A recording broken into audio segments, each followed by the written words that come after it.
Sebelumnya kami meminta izin untuk memperkenalkan diri kami. Kami dari siswa dan siswi SMP Negeri Cikajang kelas 5B. Di sini kami mendapatkan tugas bahasa Indonesia untuk wawancara dengan narasumber. Kelompok kami memilih untuk mewawancarai Bapak sebagai narasumber kami dengan maksud dan tujuan untuk memperluas pengetahuan kami tentang TNI dan memberi motivasi bagi anak-anak yang ingin menjadi seorang TNI. Apakah Bapak berkenan menjadi narasumber ini? Baik, terima kasih. Sebelumnya, perkenalkan nama saya sendiri tadi dan rekan-rekan kelompok saya yang pertama Federa Sotina, Rifadli Maulidia, Putri Raisa Mawadi, Nurrohman, dan Dimas Madinisa. Di sini kami ada 3 sesi pertanyaan yang terdiri atas 5 pertanyaan yang akan disampaikan oleh saya, Vega, dan Dimas. Sesi yang pertama apa boleh dibawakan? Untuk yang pertama, apa dulu Bapak ingin menjadi seorang tentara? Karena cita-cita saya dari kecil. Untuk yang kedua, sudah berapa lama Bapak bertugas sebagai seorang tentara? Sudah 8 tahun. Dan apa suka dan duka menjadi seorang tentara? Kalau suka dukanya sih, kalau istilahkan dalam pekerjaan, beda namanya pekerjaan yang kamu idam-idamkan dari dulu sama pekerjaan yang kamu lakukan hanya untuk kebutuhan. Jadi istilah kata kalau suka dukanya ya kebanyakan kalau di tentara masih di pasukan, ya suka dukanya itu lebih banyak di bidang penugasan. Entah itu dari segi apapun, ya karena mungkin adik-adik tahu gimana kan, mungkin bisa nonton di mana aja, mungkin pernah nonton di TikTok kan kejadian-kejadian di penugasan seperti apa, itu suka dukanya kan bisa. Apa saja kewajiban seorang tentara? Kalau kewajiban sih seorang tentara ya, kalau garis besarnya nih, tentara kan dia sebagai benteng negara. Tugas pokoknya kan menjaga keamanan negara, menjaga biar negara ini jangan sampai diserang sama negara lain. Itu tugas pokok tentara. Cuma kan di lain segi tugas pokok itu ada juga tugas pokok kita yang membantu masyarakat seperti itu. Jadi ada tugas yang untuk perang dan ada tugas untuk lebih ke dalam, jadi untuk membantu pengelolaan masyarakat, bencana alam seperti itu. Menurut Bapak, apa motivasi terhadap anak-anak kecil yang bercita-cita ingin menjadi seorang tentara? Kalau itu kembali seperti saya dulu. Kalau dulu saya tuh masih SMP, SD lah, dari SD, SMP sampai SMA. Saya melihat tentara itu bukan dari pertama dari lihatnya karena maaf kata dari orang bilang gaji atau apa, enggak. Cuma dari kesan yang saya melihat tentara itu satu gagah. Saya nggak mau pikir yang mana-mana aja. Yang gagah, bertanggung jawab, disiplin, seperti itu. Baik, untuk sesi pertanyaan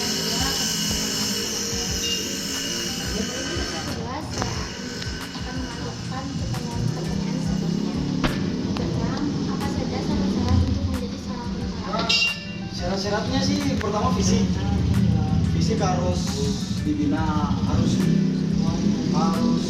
ya seperti lari, renang, itu wajib. Terus nggak bukan fisik aja, dari apa kesehatan juga harus wajib. Terus ada lagi namanya psikotes. Jadi cara kita berpikir dalam tekanan. Kenapa tentara itu lebih ke situ? Karena memang pekerjaannya itu di bawah tekanan seperti masyarakat biasa gitu loh. Jadi dia akan berpikir di mana dia udah, istilah kata kalau orang lain itu masyarakat sipil itu udah nggak bisa berpikir lah, sedangkan dia tuh masih diwajibkan untuk berpikir. Jadi berapa lama Pendidikan, kalau pendidikan untuk pertama mau dari itu kalau abang dulu itu namanya tahap basis awal itu 5 bulan. Setelah 5 bulan tamat selesai itu ada namanya tingkat pendidikan lanjutan. Dia masukkan sama infanteri itu pasukan pejalan kaki, kavaleri itu tank, Aranut itu alat berat tapi menembak jarak jauh, Aranut, Armet, itu PM, ada semua kecabangannya. Terus nanti setelah kalau kayak macam tadi gini tes tentara nih, maksudnya kayak macam infanteri kayak kakak dulu, maksudnya habis infanteri ada 2 kecabangan lagi, dipilih 3, yaitu Kopassus, Kostrat, sama Raider.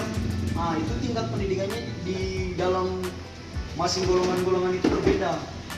Kalau Kopassus dia 7 bulan, kalau abang dulu 7 bulan juga, 2017 awal lah abang pendidikan 7 bulan juga. Kalau Raider 5 bulan. Cuma kan dari spek itu ada lagi tingkat-tingkat namanya pelatihan perorangan. Jadi kayak spek-spek kayak macam di laut, di udara, kayak kalau di Kostrat di laut ada latihannya, di udara ada latihannya, di darat juga ada. Nah, kenapa kalau Kostrat itu dia lebih dikenal pasukan yang istilah kata serba bisa. Kenapa? Karena dia masuk ke lingkungan semua. Kayak abang dulu waktu mau pendidikan laut, ambil materi di laut, abang latihan sama pelatih dari Kopaska kayak gitu. Jadi kita ambil spek-speknya semua biar kita bisa, oh ternyata spek udara seperti ini, oh spek laut seperti ini, spek darat seperti ini, seperti itu. Terus jabatan apa yang sekarang kakak pegang? Kalau untuk sekarang jabatan saya kalau di penugasan dan Pupang 1. Jadi saya orang ketiga dari pasukan terdepan. Jadi contohnya ada sebelah 12 orang. Nah, 12 orang itu ada namanya 2 orang di depan, paling depan. Itu namanya tabakan 1, tabakan 2. Itu kalau di istilah kami bilang pospit. Pospit itu dia jalan di depan, habis mereka 2 itu baru saya. Kalau di sini kakak jabatannya sebagai propos, yaitu satuan pengamanan. Apakah kakak pernah ditugaskan di perbatasan antar negara? Kalau perbatasan antara negara sih belum. Waktu batalion berangkat penugasan perbatasan negara seperti di Malaysia, kakak ditugaskan ke Papua waktu kejadian 2019 pekerja jalan PT Istaka di Bantai. Adakah pengalaman menegangkan yang kakak ingat saat bertugas?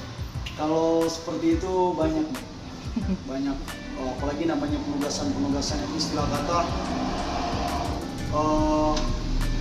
gimana ya? Yang orang lain nggak tahu, yang hanya sekedar masyarakat hanya cuma nonton di YouTube, di TikTok, abang rasakan kayak gimana di sana. Itu pengalaman pertama kakak itu 2019 waktu terjadi pembantaian pekerja jalan PT Istaka Trans Papua.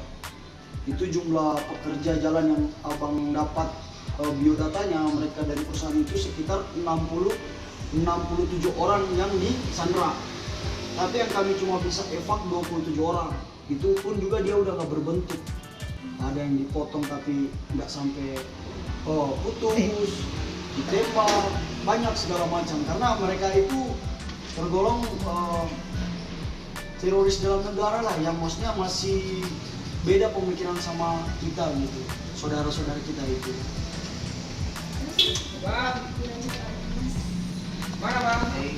saya lanjut. Menurut kakak, dari kacamata tentara, tantangan dan ancaman terbesar yang dihadapi oleh bangsa Indonesia itu apa? Kalau sejauh ini sih dari kacamata abang yang abang lihat ya, karena tugas pokok abang kan menjaga kedaulatan negara kan. Kalau untuk kacamata dari luar negeri sih nggak ada, karena negara Indonesia kan kalau istilah kata di dunia mengetahui bahwa tentara Indonesia itu terkenal orang bilang raja perang gerilya. Jadi istilah kata perang yang kayak zaman-zaman dulu yang orang bilang nggak pakai teknologi sekarang ya, Indonesia masih dikatakan gurunya lah. Kalau kata anak muda sekarang seumuran kalian suhunya lah. Cuma kan zaman semakin berkembang, semakin modern dari segi alat-alat perang itu semakin modern. Makanya Indonesia pun sekarang boleh seperti itu, membangun untuk yang menjaga kedaulatan negara. Kalau dari kacamata yang kakak lihat ya, alhamdulillah nggak ada. Baik, selanjutnya menurut Bapak penjajahan di abad modern ini jenisnya apa saja? Kalau modern sih sekarang kakak kurang terlalu inilah, cuma pintar-pintar aja menggunakan sosmed itu aja. Menurut kakak, alutsista yang dimiliki oleh TNI Angkatan Darat apakah sudah memadai? Kalau untuk semua memadai sih, itu yang tadi kakak bilang, zaman semakin modern.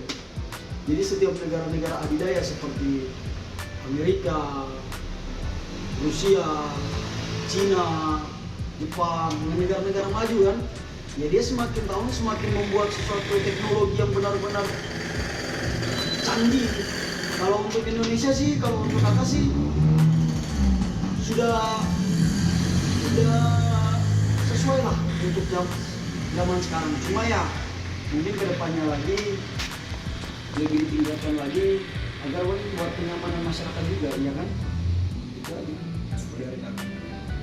Jumlah TNI di negara Indonesia ada berapa personal? Kalau untuk personil deh, kakak nggak bisa hitung. Karena tentara di Indonesia banyak, sampai di pelosok-pelosok negeri kan banyak, ya kan? Yang kakak ketahui di personal yang ada di sini atau? Darat yang ada Kalau di batalion kakak totalnya sekitar 500-an ada. Cuma yang mungkin sekarang ada di batalion sekitar 450-an mungkin ada. Karena yang lain kan istilah kata ada namanya jalan dinas, ada ikut pelatihan, ada ikut pendidikan seperti ini. Perbandingan antara warga dan TNI kira-kira berapa kalau di sekitar sini gitu? Maksudnya kayak gimana? Kan dari warga misal ada 100 dan jumlah kayak gitu normalnya itu 10. Nah kira-kira di sini perbandingannya berapa? Lebih banyak masyarakat daripada tentara di sini. Karena ini kan satu-satunya batalion, istilah kata batalion tempur yang ada di sini cuma 303 kan. Oh, sebagai tentara ini, apa cita-cita ideal kakak yang belum tercapai atau terwujud? Pengen tugas luar negeri aja, soalnya kakak belum sempat ke sana. Bukan istilah kata bahwa di tentara itu haram hukumnya kita meminta-minta dan haram hukumnya kita membantah perintah. Jadi jika kita ditunjuk, kata tentara cuma satu, siap melaksanakan. Untuk pertanyaan yang diberikan cukup segitu. Semoga terima kasih atas waktu kakak setelah memberikan waktu untuk menjadi narasumber ini. Semoga ilmu yang kakak berikan